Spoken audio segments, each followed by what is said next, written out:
ఎదురు చూసి పలికెను హృదయం ప్రేమకు స్వాగతం. ప్రేమకు స్వాగతం, ప్రేమకు స్వాగతం.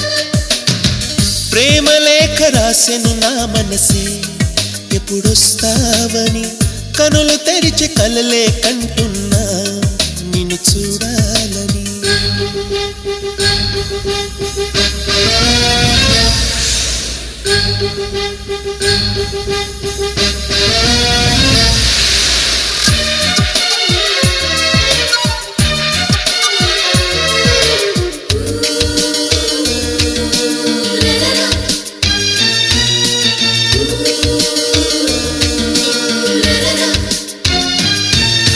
కనులకు తెలియని ఇది వరకెరుగని చెలినే చూడాలని, ఊహల దారుల ఆశలు వెదకెను ఆమెను చేరాలని.